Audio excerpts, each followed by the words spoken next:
everybody. Good morning. My name is Lorna. This is Bharati. It's really fun to be here. Part of our spiritual family is out at Laurelwood this morning. They're having another service out there. If we could bilocate, we could be doing it in two places at once. Put that away. This reading is a lot of fun. Common Sense. If you remember your American history, Common Sense was actually a publication, the name of a publication written by Thomas Paine, published in January of 1776. He was encouraging and arguing for the independence of the colonies. There were, I think I read that there were like 120,000 copies that were distributed all around at that time to try to express to everybody and encourage the people that were there in the colonies at that time that it was the time to become independent from the King of England. And it was the right time to do it now because of the size of the colonies, the fact that everybody could unite together.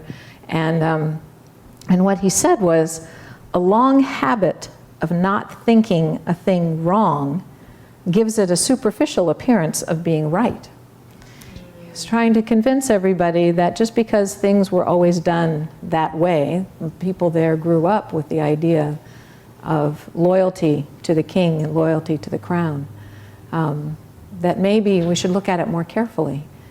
He was actually saying the same thing that Jesus said, which was, look at what's happening, be honest about what's going on, use your common sense, and it will probably occur to you that what's happening is not right, and that we need to take action to move in a dharmic direction, in a direction where we can become who we really are, where we can expand and enjoy life and liberty and happiness without the constraints of the rules and the regulations and the oppression of the king. And of course, Jesus came at a time that was a little different than 1776 and the American Revolution, but the attitudes were similar. He came at a time of Kali Yuga, which was the dark consciousness, the darker age, the time of material thinking, that everything that is real can be enjoyed, can be experienced through the senses, and that's what we know. And everything beyond that is really not for us to even think about, is not for us to know. And at a time when the priesthood there amongst the Jewish people was corrupt, and they were using the fact that they were learned and could study the scriptures, and a lot of the common people couldn't. And they were using that to their own advantage and trying to convince everybody that they were the only channel through which people could know God and know the truth, and know the scripture. And so what happened is there just became this more and more and more and more complex rules and regulations about how to behave, how to be a devotee, how to be a child of God. And you had to, it became like a minefield where everything anybody did was, it could throw you off. You could displease God by doing this wrong or that wrong. And you had to look to the priests for understanding, because they could tell you. They studied these things all their lives, and they could give you the real scoop and could tell you what these rules and what these regulations were and how to behave in such a way that God will be pleased. And it, of course, became just a more and more and more contractive thinking. And Jesus came and said, it's really not that complicated, you know? It doesn't have to be that complicated. And you can know, and you can have a relationship with God, and you don't have to rely on what the priests are telling you, because they're just speaking from their own interests. They're only interested in keeping their job and staying well supported and rich. And they're not giving you the truth. The truth is, you're a child of God, you're a child of light, you can experience what is real and what is true. And if you use your common sense, that's the first step to get you there. Last week we had a reading where they quoted Jesus as saying, because the Pharisees were saying, your people, your disciples don't even wash their hands properly before they eat. You know, they don't know the law, and so therefore they're not, you know, why should we listen to you when you don't even behave properly? And Jesus said, you know, it's not really all that important whether we wash our hands or not. It's not what you put into your mouth that makes a man unclean. It's what comes out of your mouth. It's what comes from your heart. It's what you speak and what you live. That's really the issue here. And what he wasn't, of course, saying that you shouldn't wash your hands, but he was saying what's lastingly true, what's really true, what will carry you to the light and expand your awareness and consciousness is an understanding of what's in your heart and how you behave and how you act. And he came to say, I support the truth. I support the prophets. I'm not trying to say anything different than what all the prophets and all the masters have said before. Just trying to remind you that God loves you no matter how you behave. And you're all God's children. And he just kept bringing it back to, this is simple. Love God, love God, love God, which is the Yogananda. There's a story about him with the man coming to him with all these complex questions about how to behave and how to act and how the universe worked and what were all the hidden truths, and he kept asking these complex intellectual questions, and Yogananda just answered him and said, love God. And then he came back with more.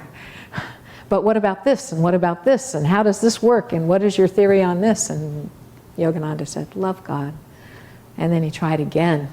And then Master stood up and said, love God. And then he left. Left the room. It's really not that complicated. It's within our ability to know, to understand, and to move towards that truth. This is a wonderful book called God Alone. This is letters from Sister Gyanamata, who was a disciple of Yogananda, lived with him at Mount Washington, where the center of his work was. Master said she was the foremost women disciple that he had, that when she died, she became free. And she didn't write the book. She wrote, what she did is she wrote letters to people, counseling them, answering questions. And she was so closely in tune with Yogananda that she had a very deep and profound wisdom, and also incredibly practical and down to earth, and could counsel people and help them from right where they were. And she came on, you read these, and it's like getting advice from a loving, wise mother who's very direct, who loves you no matter what, but who will tell you right where you're going wrong and where you need to correct yourself. And she addressed this issue in several different ways, this issue of how do we move forward with our understanding? Where do we begin? How do we start? There's so much to understand and try to explore. And when you pick up the Bible, and when you pick up the scriptures and start reading and studying and trying to grasp all of that, it's often very difficult to do. And so she addressed this in the same way that Jesus did, that Thomas Paine did, and that the masters do. You start from where you are. You start with common sense. She said here to a letter to a man who wrote to her with a lot of questions about religious differences in different paths. And she said, to simply hold to a dogma or formula of words will not save anyone. It must be a faith so deeply embedded in the soul that it brings Christ to birth in the consciousness of that man. It's not the dogma or formula of words. Excuse me. Just a sip. Which, of course, is what Jesus was saying to his disciples and to the Pharisees. It's not a matter of what is written down. It's a matter of what's real and what's alive within you. And another one, she said, this is to another gentleman who was having a lot of doubts, had come on the path and had explored the teachings and was learning from Yogananda, and yet wrote to her because he got all confused. And she says, please put Swamiji's, she refers to Yogananda as Swamiji, because at that time they didn't call him master so much as Swami. Put Swamiji's teachings to this test. Ask yourself if you think it's likely that he's offering teachings, the truth of which he has no proof. If it is possible that he's giving us stones for bread, faithfully, patiently practice, praying to God to give you the only proof of his existence that's worth having, personal realization. Cry to him, the stars may fall, the heavens be shattered, but never will I cease to cry until thou revealest thyself to me. The teachings that we have here in this path of yoga, and of course what Christ was teaching as well, what all the great religions teach, is not memorize the scriptures, be able to have an intellectual argument about them, be able to quote all the rules and the details. What they say is, try it, do it, live this way, follow your common sense, follow your intuition, and then see for yourself where it leads you, where it takes you. Does it take you to expansion? Does it take you to greater love? Does it take you to being more at peace with yourself and with others? Does it take you to forgiveness? If that's where you go with this, then you're heading in the right direction. And Jesus really tried to reassure them because it was very scary. Because the priests kept saying, false prophets, Satan, it will fool you. If these are prophets that come and that are actually wolves in disguise and will take you down Satan's path, you need to be very, very, very worried about this. And so people were scared. What if what he's saying is taking us in the wrong direction? And Jesus kept reassuring them, I'm here to fulfill what the prophets say. I'm not here to tell you anything different than all of the great ones. All you need to do is listen and try this for yourself. And I'm not asking you to replace one dogma with another. I'm asking you to pay attention to your heart. And and he also, in other places in the Bible you read, he also reminded people that there are universal laws. There are rules to our existence. There are things that will bring us happiness and behaviors that we should follow in order to find that happiness. It's not all just chaos. It's not all just willy-nilly and there's you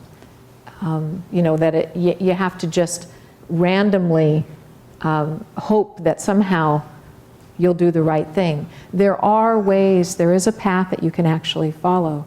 And it's not like Calvin Ball. Have you guys ever read Calvin and Hobbes? Calvin and Hobbes, for those of you who may not know, is a cartoon strip that appeared in the Sunday paper for a long time, and now you can buy the books, even though it's not in the newspaper. But Calvin was a little boy who had a friend who was actually a stuffed tiger, but they had all these adventures together because to Calvin, Hobbes was very real. And they played something called Calvin Ball, and the only rule to Calvin Ball was that you could never have the same rule twice. And so they played running around with the ball, and And anybody, either one of them, because it was only just the two of them, it was always the two of them playing together and having the best time of their life. But as soon as one got the ball or one thought that they had a point, the other one could say, no, no, no, you're in the backward zone, so everything has to go backwards now. Or, no, no, this is the zone where you have to sing everything that you say. And so the rules were always changing. And so there's a certain, there's a certain fear that the Jewish people had, that Jesus was saying, there's no rules. You don't have to follow all the rules. But he continually brought people back to say, yes, there's universal law here. We have to love each other. We have to be kind to one another. We have to remember that God is the source of everything. Everything comes from God. And we have to, if we live that way, though, if we live in harmony with that universal law, then the little things about whether you wash your hands or not don't really matter. Then there comes a step, as they were talking about in the Gita reading, about the pond that the sage, the wise man, needs the scriptures like you need a pond when the whole world is full of water. What they're saying there is, this is a progression. So as you study the scriptures and as you come onto the path and as you learn and tune into this, at first you have to take those steps of examining things from a very basic point of view, from using your common sense. What makes sense here? How should I behave? What direction am I going? Where do I feel my heart opening? And then gradually what happens, you become more and more aware. And Jesus used the parable of the mustard seed, that heaven was like a mustard seed that was so small, but it gradually grows and becomes a whole tree. So again, like our faith, like our awareness, it starts really small. We learn a little bit more, we gain a little bit more awareness, we have another experience, and we gradually have a greater and greater and greater understanding until you get to the point that the avatars do, where you don't need to read the scriptures anymore. You don't need to study the scriptures and try to figure it all out. You're a walking scripture. You're living in that truth all the time, and it all is clear to you. And so there's no more concern about how everything works and what I'm supposed to do. There's just living in that awareness of God's presence all the time. And we take that, walk that road step by step. There's a wonderful story of Dr. Lewis, who was the first disciple that Yogananda had when he came to America in 1920. He met Dr. Lewis in Boston and gave Dr. Lewis Kriya initiation, and he was his very first American disciple here.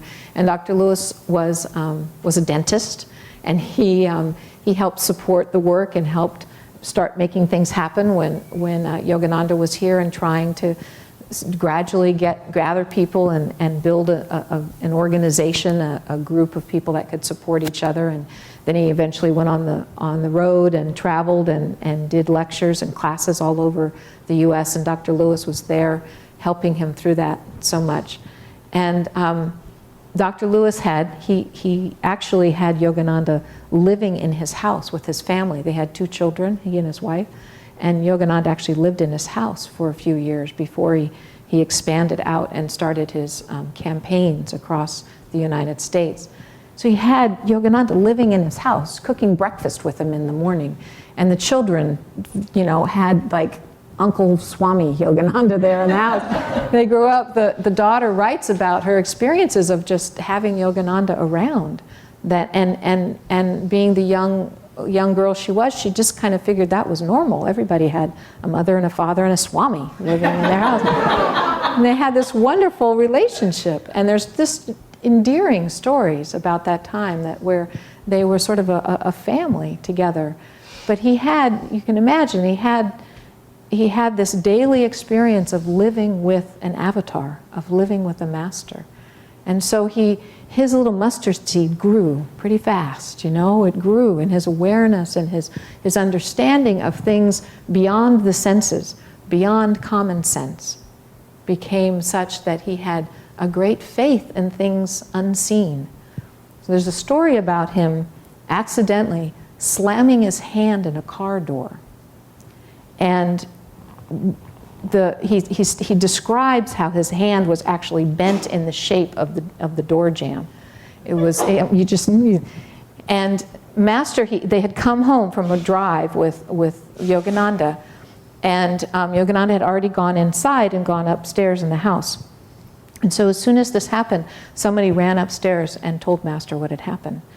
And in that instant, as soon as Yogananda knew what happened, Dr. Lewis describes that Master put a wall in his mind, between his hand and his mind, so the pain went away. He said at first it was excruciating, and then the pain stopped as soon as Master knew.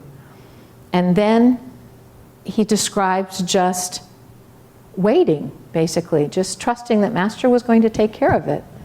And he went inside the house, and he said he was a little bit concerned that maybe somebody would bump into his hand. So he put his hand inside of his coat, inside of his shirt, and held it against his chest. And then he just came inside, and they had a meal. They had guests that night. He went to bed that night. He said Master didn't actually say anything to him directly about the hand. Now, common sense would tell you, go to the urgent care right away. Go get this taken care of. But Dr. Lewis was in a space where common sense wasn't where he was. He had Master right there with him. So he just held his hand. They had an event that night that they went out with people and went to a dinner or a play or something like that.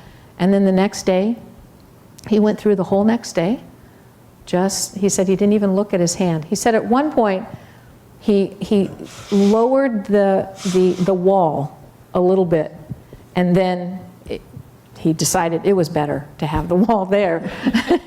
and so he just continued to do what he needed to do and trusted that Master knew what he was doing and would take care of it. It wasn't until it was like over 24 hours later, it was the following day, he decided maybe he should take a look at his hand. And he took out his hand and looked at it, and he said everything was normal. There was just a little bit of bruising on one finger, and his hand was all better.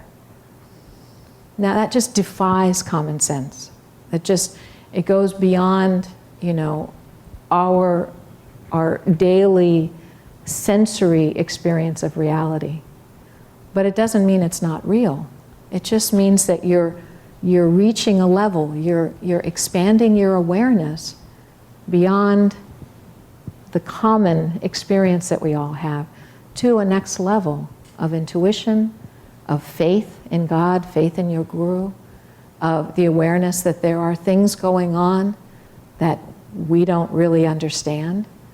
And so that's the next step. You move into a greater understanding of that not everything can be boiled down to and explained in very common language, in a very mundane way. But once you have an experience like that, then you can move forward and know that that's real. But if you don't, if you haven't had that, then what you're doing, it's like stepping over, you're trying to cross the river on stepping stones. And if you step too far, you're going to slip and fall. You have to be honest about where you are and what your experience is, and then be able to move forward one step at a time. You have to be really, really aware and very willing to look at things honestly and say, if I smash my hand in the car door, I'm going to urgent care. I'm going to go get it taken care of. But our experience is what will guide us. That's where we have, as we experience things, that's where our heart opens up and says, oh, I understand. Now I understand that piece. God, help me to understand more. There's still a lot out there that I don't understand. But you can help me step by step. I can get there. This is where I can see this much. Help me see the next step, and then the next step. It's interesting to think about the affirmation that we have today on forgiveness. And how, I really pondered this, how does that fit in with common sense? Because in a lot of ways, if we have a deep hurt, if somebody behaves badly and we're hurt as a result, it seems pretty obvious, you know, it seems very normal and natural to be hurt and to have difficulty letting go of that. Whether it's a you know, it's a relatively minor thing where somebody didn't even mean to hurt us, or whether somebody acted with really malicious intent. There are people who do really bad things, and it doesn't seem logical to just let go of that. And yet, as I pondered it and I tried to fit it into this topic, what we're talking about is how do I move forward? How do I recognize what's true? In fact, in the expanded version of this book of the readings that Swami did, Kriyananda wrote the book of those readings. In the expanded version of it, where there's a longer explanation, he actually labels this part of the readings in today's topic as the instruments of recognition. So we're talking about how do we recognize what's true? How do we see where we're going? And with forgiveness, what we're holding on to is small. What we're holding on to is a personal hurt, a personal feeling of this was wrong, or this shouldn't have happened, or that person shouldn't have behaved that way. And it's like the dogma that the Jewish people had when Jesus came on the scene. It's small and narrow, and we have to hold it very tightly and hold it in this very narrow confine of our consciousness, and then move along with it. And where is the expansion? If we keep holding on to this idea that I'm hurt and this person shouldn't have acted this way, we have to sort of stay within that box. And there's no growth, there's no expansion there. There may be truth that was a wrong thing, it was a hurtful thing, it was a bad thing, that person shouldn't have behaved that way. There may be truth in that, but it's a small truth. It's small and it's temporary. What we want to hold on to, what we want to expand into, is something that lasts, that's forever, that never changes. And if we let go of that littleness and that small truth and expand into and open our hearts and let God give us what is infinite, infinite joy, infinite bliss, infinite light in our lives, then that mustard seed can just continue to grow and grow and grow. And our experience will be something that will never change. Our experience will be that connection with what is real and what is true forever, that never changes despite what anybody does, how anybody behaves, whatever the outward circumstances are. And all that Jesus, Yogananda, all the masters ask us to do is give it a try. Try it. Try behaving that way. Try it and see what happens. Base your awareness on your experience, not what somebody tells you. Forgiveness is a good thing, but try it and see. Common sense tells us that that would be a really good thing. Please. Let's have some more music.